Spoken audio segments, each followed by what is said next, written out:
بسم الله الرحمن الرحيم. نحمده ونصلي على رسوله الكريم. أما بعد، فأعوذ بالله من الشيطان الرجيم. بسم الله الرحمن الرحيم. وذكر فإن الذكرى تنفع المؤمنين.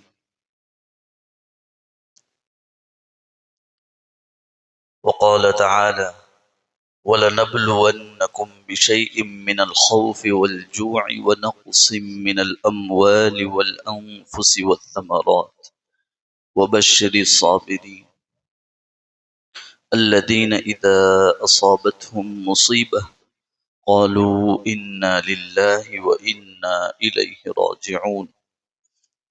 صدق الله العظيم. قال النبي صلى الله عليه وسلم: الدنيا سجن المؤمن وجنة الكافر، أو كما قال عليه الصلاة والسلام.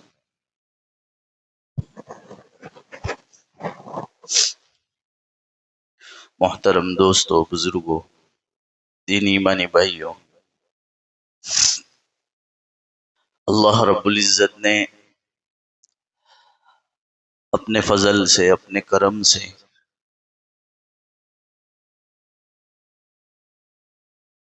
رمضان المبارک بعافیت و سہولت ہماری زندگیوں سے جتنی ہم سے عبادت ہو سکتی تھی کمی کوتاہی کے ساتھ گزروایا۔ اللہ ایسے رمضان المبارک ہمیں بے انتہا عطا فرمائے اور اس کی قدردانی کرنے کی توفیق عطا فرمائے۔ رمضان المبارک ہماری زندگیوں میں بہت سارے سبق دے کر جاتا ہے، زندگی بنا کر جاتا ہے، زندگی سدھار کر جاتا ہے۔ رمضان المبارک میں ہم 20 رکعت تراویح پڑھتے تھے جو سنت عمل تھا، لیکن الحمدللہ ہم نے بہت ہی خوش دلی کے ساتھ اس 20 رکعت تراویح کو بھی ادا کیا۔ اب رمضان المبارک کے بعد کی زندگی ایسا نہ ہو کہ آخرت سے بے خبر ہو کر اور اللہ سے بے دھیان ہو کر ہماری زندگی پھر سے وہی گزرنے والی بن جائے۔ اس لیے 17ویں پارے میں اللہ فرماتے ہیں: اقترب للناس حسابهم وهم فی غفلۃ معرضون، کہ رمضان گزر گیا تو ایسا نہ ہو کہ زندگی ایسے گزار رہے ہیں جیسا کہ اللہ کو حساب ہی نہیں دینا ہے، زندگی بس اپنے حساب سے گزارنا ہے۔ بلکہ اللہ فرماتے ہیں تمہیں کیا ہو گیا؟ اقترب للناس، لوگوں کو کیا ہو گیا؟ وہم فی غفلۃ معرضون، کہ اپنی زندگی کو بھول بیٹھے، آخرت کو بھول بیٹھے۔ ایسا نہ ہو۔ اللہ نے رمضان دیا تھا ایک حسن ترتیب کے ساتھ اللہ کی رضامندی حاصل کرنے کے لیے، بہت سارے ہم نے الگ الگ اعمال کیے۔ اب بقیہ زندگی جو ہمارا 11 مہینے ہیں اس میں بھی ہماری زندگی اللہ کے حکموں پر گزریں، اس کے لیے ہمیں اپنی فکر کرنا ہے۔ اس لیے قرآن کریم کہتا ہے وَذَكِّرْ فَإِنَّ الذِّكْرَى تَنفَعُ الْمُؤْمِنِينَ، کہ ایمان والوں کو بار بار ایمان کی باتیں بتاؤ، اللہ کے حکم بتاؤ، ان کو سناؤ، ان کو سمجھاؤ، مذاکرات ہو، بار بار اس کی باتیں ہوں، اللہ کے حکم پر کیا ملتا ہے اس کی باتیں ہوں۔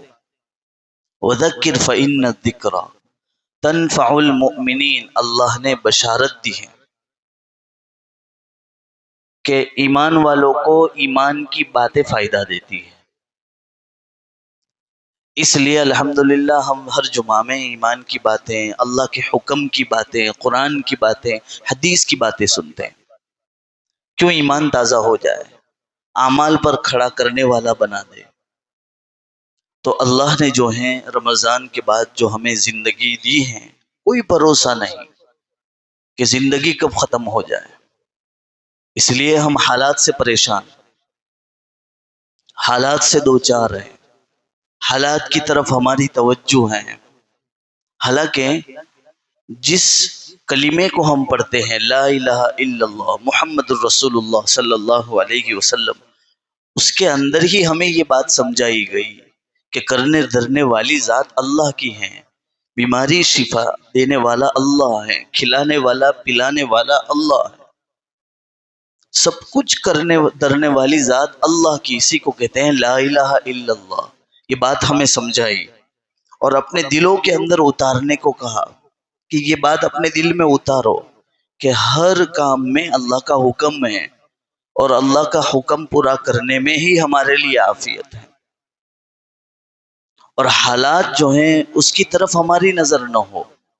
اللہ حالات ڈالتے ہیں، اس لیے قرآن کریم کہتا ہے وَلَنَبْلُوَنَّكُمْ بِشَيْءٍ مِّنَ الْخَوْفِ وَالْجُوعِ وَنَقْصٍ مِّنَ الْأَمْوَالِ وَالْأَنفُسِ وَالثَّمَرَاتِ۔ حالات بہت سارے ہیں، جیسے ابھی پورے ملک کے حالات دیکھو، اطراف کے پوری عالم میں جو حالات چل رہے اس کو دیکھو، حالات کی طرف ہماری نظر کہ گیس سلنڈر نہیں ملنے والا ہے، کہیں ادھر ایک میسائل نہ آ جائے، حالات بہت خراب ہے، حالات بہت خراب ہے۔ حضرت عمر رضی اللہ تعالیٰ عنہ فرمایا کرتے تھے کما تحیون تموتون کما تموتون تبعثون، کہ حالات تو جو ہیں وہ اللہ کے قبضے قدرت میں ہیں۔ حالات جو آتے ہیں ہماری مرضی سے نہیں آتے، ہم دنیا میں آنے والے تھے، ہمیں پتا تھا، اللہ نے حکم دیا، اللہ نے جو ہے ہمیں اس دنیا کے اندر بھیجا۔ بچپنا تھا، نہ ہمارے ہاتھ میں تھا کہ بچپنا باقی رکھتے، اللہ نے جو ہے اپنے قدرت علی کے ذریعے سے بچپن کو ختم کیا، ادھیڑ عمر جوانی میں آئے، ادھیڑ عمر ہو گئی، بڑھاپے کو آ گئے، بچے ہو گئے۔ زندگی میں حالات چل رہے ہیں لیکن ہماری نظر حالات پر ہے کہ ابھی کیا ہو رہا ہے، کیا ہو رہا ہے، کیا ہو رہا ہے، یہ حالات پر ہماری نظر۔ تو اللہ حالات تو اس لیے ڈالتا ہے کہ ان حالات میں اللہ کا حکم کیسے پورا ہوگا۔ حالات کی نشانی یہ ہے، اللہ حالات ڈالتا ہے وَلَنَبْلُوَنَّكُمْ، اللہ نے خود قرآن میں کہا میں بندوں کو آزماتا ہوں، مسلمانوں کو نہیں، بندوں کو آزماتا ہوں۔ وَلَنَبْلُوَنَّكُمْ بِشَيْءٍ مِّنَ الْخَوْفِ، ایک خوف کی کیفیت طاری کر کے امت حالات میں، جیسے کرونا کا موقع تھا تو امت ایک حالات میں ہے، تو ان حالات کو اللہ اس لیے ڈالتا ہے کہ یہ حالات کا آنا صرف اس لیے نہیں ہے کہ اسی امت پر آئے، تمام نبیوں پر آئے۔ یونس علیہ السلام پر حالات آئے، مچھلی کے پیٹ میں تھے، ابراہیم علیہ السلام پر حالات آئے، آگ کے اندر تھے، نمرود کے ساتھ تھے، موسیٰ علیہ السلام پر حالات آئے، فرعون کے ساتھ تھے، عیسیٰ علیہ السلام پر حالات آئے، تمام تر نبیوں پر حالات آئے۔ تو کیا وہ اللہ کے مقرب نہیں تھے؟ کیا وہ اللہ کی عبادت نہیں کرتے تھے؟ تو عبادت کرنے سے ہی جو ہے یہ نہ سمجھے کہ حالات نہیں آئیں گے، حالات کا آنا اس بات کی علامت ہے کہ اللہ ہمیں جانچ رہا ہے، یہ اللہ کے قدرت میں حالات ہے۔ لا الہ الا اللہ، کہ اللہ کا کنٹرول ہے، اللہ پر بھروسہ ہے۔ اب ان حالات کا آنا اللہ کا ہمارا جانچنا ہے۔ اب ان حالات کے جو آنے پر ہم کیا کریں گے؟ تو جس وقت میں جیسے حالات ہو اس وقت میں اللہ کا حکم کیا کہتا ہے، ان حالات میں ہم گڑبڑ ہو جاوے۔ ان الذین قالوا ربنا اللہ، جن لوگوں نے کہا کہ اللہ ہمارا رب ہے، خدا ہے، اللہ ہی سب کچھ کرنے والا، ان الذین قالوا ربنا اللہ، پھر اس کے بعد جو بات کہی گئی کہ اللہ جو حالات ڈالتے ہیں ثم استقاموا، استقامت کے ساتھ، جماؤ کے ساتھ اللہ کی وحدانیت پر جمے رہنا، اپنے اعمال میں خرابی نہ پیدا کر لینا کہ حالات آ گئے، ابھی سیزن ہے کمانے کا تو کمانے میں لگ گئے، رمضان ختم ہو گیا تو ایسا نہ ہو کہ ہم اپنے ہی کام میں لگ گئے، نہیں، عبادتوں میں خطرہ پڑ گیا۔ حالات اللہ نے ڈالے کہ دیکھو رمضان میں عبادت ہوتی تھی، گرمی تھی، سردی تھی، سب کچھ تھا، لیکن ہم کام کر رہے تھے، عبادت کر رہے تھے، تراویح پڑھ رہے تھے، اب کیا ہو گئے، حالات بدلے تو جو ہے ہم نے اپنے آپ کو بدلا نہیں۔ حالات اس لیے اللہ نے دیے ہیں کہ اللہ اس میں جانچ رہا، اللہ ہمارا امتحان لے رہا۔ حالات کا آنا امتحان کی جگہ ہے، یہ امتحان کی علامت ہے، اس لیے اللہ کے نبی صلی اللہ علیہ وسلم کی حدیث ہے الدنیا سجن المؤمن و جنت الکافر، کہ مومن جو اس دنیا میں رہتا ہے وہ تو اصل میں قید خانہ ہے، اور کافروں کے لیے جنت ہے، جو ایمان نہیں لائے ان کے لیے جو ہے راحت ہے، اور بندوں کے لیے کیا ہے؟ ایمان والوں کے لیے یہ تو قید خانہ ہے۔ بعض جگہ اللہ کے نبی صلی اللہ علیہ وسلم نے فرمایا کہ یہ تو مسافر خانہ ہے۔ تو اللہ نے حالات ڈالے ہیں، تو یہ حالات اللہ کے قبضے میں ہیں، تو اللہ ہمیں جاننا چاہتا ہے کہ بندہ میرا ہے یا نہیں ہے، تو ان حالات میں اللہ کو حکم کو پورا کرنا یہ کامیابی کی علامت۔ اللہ حالات ڈالے، ان حالات میں حالات کی طرف نظر نہیں کرنا۔ جیسے اللہ نے حالات ہم پر حالت ڈالی کہ ہم بیمار ہو گئے، ٹھیک ہے، تو اللہ نے حالات جو پریشانی آتی ہے اس کو اللہ نے اپنے قبضے میں رکھا، اور اسباب کو بندوں کو دیے ہیں۔ اسباب جو دیے ہیں وہ بندوں کو دیے۔ میں بیمار ہوا، اللہ نے اپنے اوپر حالات ڈالے، اب کیا ہوا؟ اسباب کیا اختیار کرنے؟ دوا کو لانا ہے، جو ہمیں بیماری لگی ہے اس بیماری کا علاج کروانا، لیکن ضروری ہے کہ اس علاج کرنے سے اللہ ہمیں شفا ہی دے گا۔ اس دوا میں شفا نہیں، اسباب کا اختیار کرنا۔ بندوں کو اللہ نے اسباب دیے ہیں کہ حالات آ گئے، گرمی پڑ رہی ہے، اے سی چالو کر دو، یہ اللہ نے حالات ڈالے گرمی کے، اللہ نے حالات ڈالے کہ پورے عالم میں حالات ہیں، لیکن ان حالات میں ہمیں کیا کرنا؟ اسباب بندوں کو دیے کہ بندہ جو ہے اسباب اختیار کرے۔ اور عجیب بات کہ اسباب بھی اللہ ہی کے حکم پر ہیں، اسباب بھی ہمارے کنٹرول میں نہیں۔ دیکھو دوا پیتے ہیں، دوا ہی شفا دے دے ایسا ضروری نہیں ہے۔ وَإِذَا مَرِضْتُ فَهُوَ يَشْفِينِ، کہ بیماری میں شفا دینے والا بھی کون ہے؟ یہی اسی طرف لا الہ الا اللہ کے یہ ہمارا عقیدہ مضبوط ہو کہ ہر حال میں ہمارا اللہ کا حکم پورا ہو، ایسا نہ ہو کہ بے رخی زندگی گزار لے۔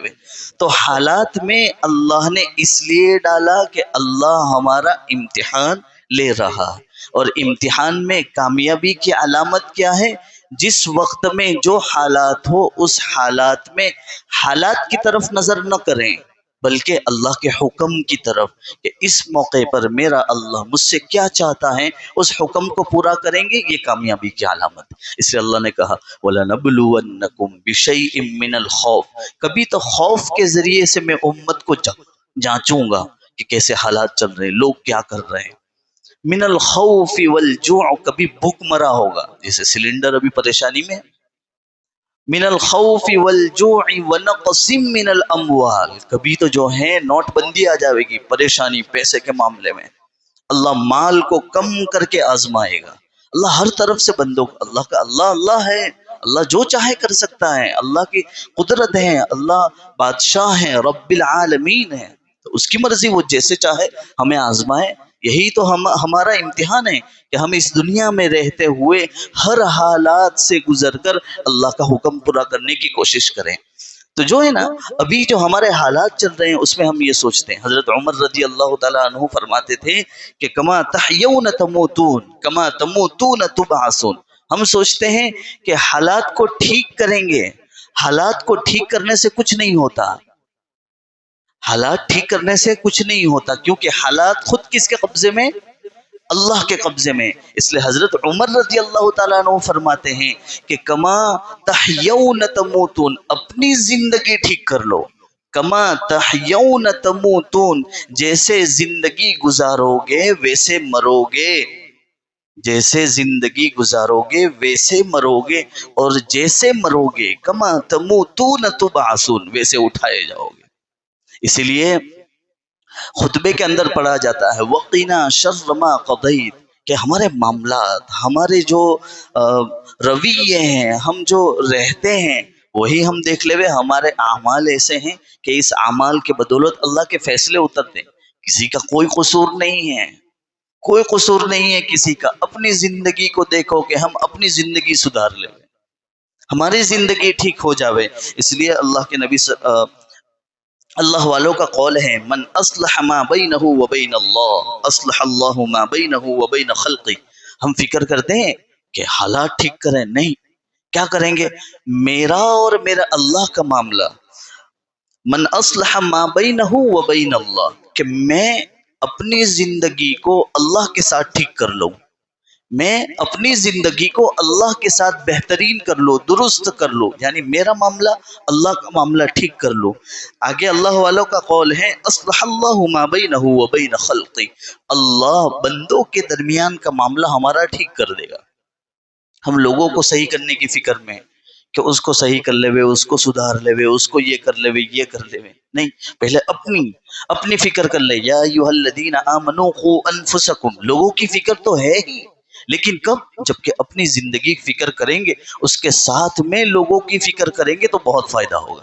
فضائل اعمال میں حضرت شیخ نور اللہ مرقدہ نے لکھا ہے کہ وہ خطیب یا وہ لوگوں کو سمجھانے والا یا لکھنے والا جس طریقے سے سمجھا رہا ہو، اگر وہ پہلے باعمل ہوگا، سنت پر عمل کرنے والا ہوگا، با شرع ہوگا، تو اس کا وہ عمل بہت زیادہ مؤثر ہوگا لوگوں کے لیے۔ تو کیا کرنا ہے؟ اپنی زندگی کو ٹھیک کرے کہ میری نماز نہ جاوے، میری نماز سب سے پہلے یہ نیت کر لے کہ میری نماز نہ جاوے، میں جو ہے لوگوں کے ساتھ اچھا رہوں، میرا اور اللہ کا معاملہ ٹھیک رہے، اپنا دل صاف رکھے۔ تو دیکھو دنیا کے حالات جو ہیں ہمارے اعمال کی وجہ سے ہوتے ہیں۔ دنیا میں جتنے بھی حالات چل رہے ہیں وہ کس کی وجہ سے؟ ہمارے اعمال کی بدولت ہیں۔ اسی لیے ایک حدیث شریف آپ نے سنی ہوگی کہ جب تک بھی ایک بھی اللہ اللہ کہنے والا، اب حدیث ہیں یا ضعیف ہیں لیکن بات تو بہت حقیقت ہے کہ ایک بھی اللہ اللہ کہنے والا اس دنیا میں باقی رہیں گا، اللہ اس کائنات کو ویسے ہی چلاتے رہیں گے۔ یعنی ایک ایمان والوں کے بدولت اللہ پوری کائنات کو چلا رہے ہیں۔ تو جو ہے ایمان والا ہی بگڑ گیا، اللہ ہی سے بے رخ ہو گیا، اللہ ہی سے تعلق توڑ دیا، تو سوچو کہ جب سارے تار ٹوٹے ہیں تو اللہ حالات لاوے گا، اور حالات جو ہیں دنیا میں رہتے ہوئے انسان بھی لاتا ہے چیک کرنے کے لیے۔ جو ہے ہم یہ سوال کریں، جیسے اسکول میں پڑھتے ہیں، مدرسے میں پڑھتے ہیں، پریکشا کے ماہ سوال ہوتا ہے، اس میں سوال جواب ہوتے ہیں کہ آپ سوال کا جواب دیں گے اور اس سوال میں برابر آپ نے لکھا، اس کا جواب ٹھیک ٹھیک لکھا، تبھی کامیاب ہے۔ تو ہم یہ کہیں گے سوال ہوں کا کریے، اگر آپ کو ورہ تو پڑھے، ہمیں بڑھیں، کیوں سوال کرتے ہیں، کیوں امتحان لے رہے ہیں؟ تو امتحان جب دنیا میں لوگ لیتے ہیں تو اللہ کو لینے میں کیا پریشانی؟ اللہ بھی امتحان لے رہے ہیں۔ تو اللہ نے تو ہماری زندگی امتحان گاہ بنائی ہے کہ الدنیا مزرعۃ الآخرہ، یہ آخرت کی کھیتی ہے۔ اور دیکھو اپنی منزل ایک ہی ہے، ایسا تو ہے نہیں کہ جو ہے اپنی زندگی کو کہیں سے بھی ختم کر کے ہم کہیں چلے جائیں گے۔ این تذہبون، کہاں جاؤ گے؟ قرآن کہتا ہے کہاں جاؤ گے؟ فَأَيْنَ تَذْهَبُونَ، کہاں جاؤ گے؟ اور اللہ خود پھر اس کا جواب دیتے ہیں وَإِلَيْنَا تُرْجَعُونَ، کہاں لوٹ کر جانا ہے؟ اگر کہیں اللہ کے علاوہ کہیں جانا ہوتا تو ہم اپنی دنیا ہی سنوار لیتے، اپنی دنیا سنوار لیتے، لیکن ہے ہی نہیں کوئی راستہ۔ الینا ترجعون، اس لیے کسی کا انتقال ہوتا ہے تو ہم کیا بولتے ہیں؟ انا للہ و انا الیہ راجعون، جیسے تم گئے ہو ہم بھی آنے والے ہیں تمہارے پیچھے، ہماری ٹکٹ بھی بک ہے، لیکن بھروسہ کوئی نہیں کہ کب زندگی کی آخری گھڑی آ جاوے۔ اس لیے کتابوں میں ملتا ہے کہ ہماری زندگی کا ہر عمل اس طرح سمجھ کر کریں، اور دعا مانگی گئی ہے کہ جو ہے یا اللہ میرے اس عمل کو اگر آخری ہے تو اس کو بہتر بنا دے، یہ عمل اگر میرا آخری ہے تو اس کو بہتر بنا دے۔ تو ہمارا ہر عمل جو ہے اس طرح ہو کہ یہ میرا آخری عمل ہے، اس کے بعد جو ہے شاید مجھے زندگی نہ ملے اور میں کچھ نہ کر سکوں۔ تو یہ آخرت کی تیاری ہے۔ دنیا کیا ہے؟ دنیا تو ایک دھوکے کا گھر ہے، کب زندگی ختم ہو جائے کسی کو کچھ معلوم نہیں ہے۔ تو اپنی زندگی کی فکر کے لیے سب سے پہلے نیت کرو کہ جو ہے ہم اپنی نماز کو کبھی نہیں تاخیر بھی نہیں کریں گے اور اس کو قضا بھی نہیں کریں گے، اور انشاءاللہ پابندی کے ساتھ ہم پانچوں وقت کی نماز جس طرح پہلے رمضان میں پڑھتے تھے، رمضان کے بعد بھی اللہ تو وہی ہے، ہم اپنے رمضان المبارک کے بعد کی زندگی کو بھی ویسے ہی گزاریں گے جس طرح اللہ کے حکم کو پہلے پورا کرتے تھے۔ تو یہ تہیہ اپنے دل کے اندر کرنا ہے۔ ہم خود سوچ لے پورے عالم کی تو چھوڑ دے، ایران کیا ہے، ادھر کیا ہے، یہ ہے وہ ہے، سب چھوڑ دو، اپنے گاؤں کا سوچو کہ اپنے گاؤں میں ہی جب ہم اتنی پابندی نہیں کرتے تو دوسرے لوگ جو ہیں کتنے بے نمازی، کتنے لوگوں کے معاملات لوگوں کے ساتھ خراب، بے ایمانی، زنا، شراب، کیا اللہ کو غصہ نہیں آتا؟ اللہ تو خود قرآن میں کہتا ہے کہ میں کیا کروں گا تم پر ظلم کر کے، جہنم میں ڈال کر کیا کروں گا، مجھے کوئی شوق نہیں ہے، تم اپنے پیروں پر کلہاڑی مار رہے ہو، تم خود چاہتے ہو کہ مجھ پر حالات آ جائیں، پھر حالات آتے ہیں تو پریشان ہو کر جو ہیں ہکے بکے رہ جاتے ہیں، اکھڑ جاتے ہیں، یہ نہیں دیکھتے کہ اللہ ہی کی رسی ہماری زندگی کو سنوار سکتی ہیں اور اسی کو مضبوطی سے پکڑنا ہے۔ اسی لیے تو اللہ نے فرمایا وَاعْبُدْ رَبَّكَ حَتَّى يَأْتِيَكَ الْيَقِينُ، کہ ایک مومن بندہ جو اللہ کی عبادت کرتا ہے، اللہ کا کلمہ پڑھنے والا ہے، اس کو تو زندگی میں یہ چارہ ہی نہیں، موت تک۔ یقین کا ایک ترجمہ مفتی محمود صاحب باردولی نے کیا ہے، موت تک وہ اللہ کی عبادت میں لگا رہا ہے، اللہ کی یاد میں لگا رہا ہے۔ تو یہ کچھ باتیں ہیں اپنی زندگی کے کہ ہمیں حالات سے کبھی ڈرنا نہیں ہے۔ کیوں؟ کیونکہ حالات اللہ کے قبضے میں ہیں اور اسباب اللہ نے بندوں کو دیے ہیں۔ اللہ نے ہمارے ہاتھ میں گاڑی دی تو یہ گاڑی، یہ اسباب ہے کہ ہم سفر کر کے جائیں گے، لیکن اس گاڑی کا بگڑ جانا ہمارے ہاتھ میں ہے؟ ہمارے ہاتھ میں نہیں۔ ایکسیڈنٹ کا ہونا ہمارے ہاتھ میں، گاڑی میں کچھ ہو جاوے ہمارے ہاتھ میں۔ تو اسباب تو اللہ نے دیے ہیں، لیکن اس اسباب میں بھی اللہ کا حکم کہ سواری پر سوار ہو۔ اس لیے سواری کی دعا میں یہ کہا گیا سبحان الذی، اللہ تیری ذات پاک، سخر لنا، کہ اس گاڑی کو، اس جانور کو، جس چیز پر سوار ہے، اس کو اللہ نے مسخر کیا، یعنی اللہ نے اپنے کنٹرول میں رکھا۔ سخر لنا هذا وما كنا له مقرنين وانا الى ربنا لمنقلبون۔ اللہ نے ہر چیز کے اندر جو ہے یہی سمجھایا کہ آخرت منزل ہماری اللہ ہی کی طرف ہے، لوٹ کر جانا اللہ کی طرف ہے۔ تو پوری زندگی کا ماوا و ملجا یہ ہے، حقیقت یہ ہے کہ اللہ کی طرف ہمارا رجوع ہو۔ زندگی میں کچھ کوتاہی ہو گئی، کوئی خرابی ہو گئی، تو ایک چیز، اللہ سے توبہ کر لو۔ پہلے ایک تو یہ ہے کہ اللہ کا اور میرا معاملہ اللہ سے ٹھیک کر لوں، اللہ لوگوں کے ساتھ ہمارا معاملہ ٹھیک کر دے گا۔ دوسری چیز، اگر زندگی، بقیہ زندگی جو بچی ہے، وہ اللہ کے سامنے ہم گڑ گڑا کر اللہ کے حکموں کے مطابق پورا کرنے کی کوشش کریں، اور جو گزر گئی ہیں اس پر اللہ سے توبہ کریں۔ اللہ بشارت دیتے ہیں ان اللہ یحب التوابین وَيُحِبُّ الْمُتَطَهِّرِينَ، سورہ بقرہ کی 222ویں آیت۔ اللہ فرماتے ہیں جو توبہ کرتا ہے، مجھ سے معافی مانگتا ہے، میری طرف لپک کر آتا ہے، اللہ کہتے ہیں ٹھیک ہے میں اس کو معاف بھی کر دوں گا۔ اتنا تو ٹھیک ہے نا، اس کے بعد اللہ کہتے ہیں میں محبت بھی کرتا ہوں اس بندے سے جو مجھ سے معافی مانگتا ہے۔ ان اللہ یحب التوابین۔ تو اللہ جو ہے ہمیں یہ بشارتیں دے رہے ہیں، اب ہم جو ہیں خوشخبری دے رہے ہیں۔ اگر ہم اپنی زندگی پر نظر نہ کریں، اپنی نماز کی، اپنے گھر والوں کی، اپنی مستورات کی، اپنے گاؤں والوں کی، اور عالم میں بسنے والے تمام مسلمین اور مسلمات کی امت کی فکر نہ کریں، تو یہ ہمارے دل کی قساوت ہیں، ہمارے دل کی جو ہے خرابی ہیں۔ اللہ تعالیٰ جو ہے پورے امت کے حالات کو ٹھیک کرے۔ خوب دعا مانگو اللہ سے کہ اللہ جو ہے جو بھی حالات ہیں، ہم حالات کے قابل نہیں ہیں، امتحان کے قابل بھی نہیں ہیں، اللہ سے مانگو، اللہ سے گڑ گڑاؤ۔ اللہ ہی حالات ٹھیک کر سکتا ہے اور اللہ ہی عافیت دے سکتا ہے۔ اللہ رب العزت مجھے آپ کو کہنے سننے سے زیادہ عمل کی توفیق عطا فرمائے۔ وآخر دعوانا